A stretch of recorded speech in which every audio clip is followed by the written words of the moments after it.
Imagine you want to send a crypto kitty to your friend, not by email or text, but through the Ethereum blockchain, where digital assets are truly unique and can't be copied or faked.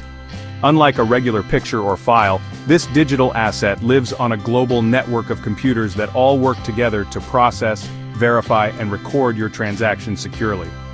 This work isn't free. It takes real energy and computing power from machines called validators, which are constantly running to keep the network alive. The payment for this work is called a gas fee. Think of it as the fuel that powers your transaction and keeps the whole system moving. Just like you pay for gasoline to drive a car, you pay a gas fee to move digital assets or run programs on Ethereum. The more complex your transaction, the more gas it might need. Every action, from sending tokens to using decentralized apps, requires a bit of this digital fuel. Even simple actions like updating your profile or voting in a blockchain poll can use gas. Validators get these fees as a reward for keeping the network secure, processing transactions, and making sure everything runs smoothly. Without gas fees, there'd be no incentive for anyone to process transactions or maintain the blockchain, and the network would simply grind to a halt. So, a gas fee is simply the price you pay to use Ethereum's resources, and it's calculated based on how much computing power your transaction needs. It's not a hidden charge or a trick, it's how the system stays functional, fair, and secure for everyone using it. No gas, no transaction, it's that simple. If you don't have enough gas, your transaction won't go through. Understanding gas fees is your first step into the world of crypto, helping you make smarter choices and avoid surprises as you explore Ethereum and beyond. So, when you're about to make a transaction on a blockchain like Ethereum, you might wonder, how do you know what you'll pay in gas fees? It's a common question, especially for beginners. The answer comes down to two main factors: gas limit and gas price. These two numbers work together to determine your total fee. The gas limit is the maximum amount of computational work your transaction can use. Think of it as the maximum fuel you're willing to provide for your transaction to be processed. Simple transfers like sending ETH to a friend need less gas. More complex actions like interacting with smart contracts need more. The gas price, on the other hand, is what you're willing to pay per unit of gas. It's measured in tiny fractions of ETH called GWA. The higher the price you set, the more incentive miners or validators have to process your transaction quickly. When the network is busy, gas prices can spike as users compete to get their transactions confirmed. During quieter times, prices drop, making transactions cheaper. To calculate your total fee, simply multiply the gas limit by the gas price. This gives you the total amount of ETH you'll pay for the transaction. For example, a basic ETH transfer might use 21,000 units of gas at 20 GWA each. That's the standard for a simple transaction, but more complex actions will require more gas. Most wallets automatically suggest reasonable gas limits and prices based on current network conditions, but you can always adjust them if you want more control or need your transaction to go through faster. If you set the gas limit too low, your transaction might fail before it's completed.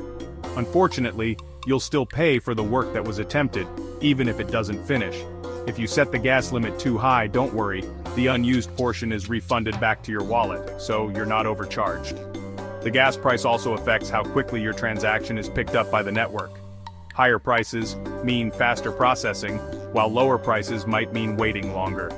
By understanding how gas limit and gas price work together, you can avoid surprises, save money, and make sure your transactions go through smoothly. Mastering these basics puts you in control and helps you avoid wasted fees on the blockchain. Why do gas fees change so much? It's all about supply and demand. Think of Ethereum as a busy highway with limited lanes. When lots of people want to use the network, it gets crowded, and only those who pay higher fees get through quickly. Validators pick the highest paying transactions first, creating a bidding war during busy times. When the network is quiet, fees drop, and transactions go through easily. So, gas fees spike during popular events and fall when things are calm. It's a real-time market for digital space. That's why gas fees are always changing. High gas fees can be annoying, but they're essential for Ethereum's health. They stop spam. If transactions were free, the network could be flooded with junk. Gas fees make attacks expensive and keep the blockchain running smoothly. They also reward validators, who invest in hardware and electricity to keep the network secure. This incentive attracts more validators, making Ethereum more decentralized and robust. Without gas fees, there'd be no reason for anyone to process transactions. It's a self-sustaining system, users pay for service, validators get rewarded. That's what keeps Ethereum running without a central authority. Don't like high gas fees? You're not alone. Many crypto users find them frustrating, especially when they spike during busy times. But the good news is, there are practical ways to reduce what you pay and make your transactions more affordable. There are ways to save, and a little planning goes a long way. Start by tracking your transaction habits and noting when fees are highest. Time your transactions. Fees are lower when the network is quiet, like late at night or weekends. Avoiding peak hours can make a noticeable difference in your costs. Use tools like Etherscan Gas Tracker to check current prices. These trackers help you spot the best times to send transactions and can save you money with just a quick glance. Set your gas fee manually in your wallet for non-urgent transactions. Slower speeds mean lower costs. If you're not in a rush, choosing a lower fee can really add up over time. Explore Layer 2 solutions like Arbitrum, Optimism, or Polygon. These networks are designed to help you save on fees while still using Ethereum's security. Layer 2s process transactions off the main Ethereum chain, then bundle them together, which makes fees much cheaper for everyone. Many apps now run on Layer 2, letting you use Ethereum securely for a fraction of the cost.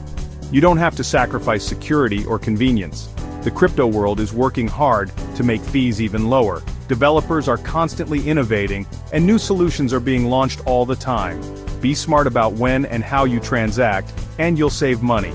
With a bit of research and timing, you can keep more of your crypto. Gas fees are a challenge, but innovation is making things better every day.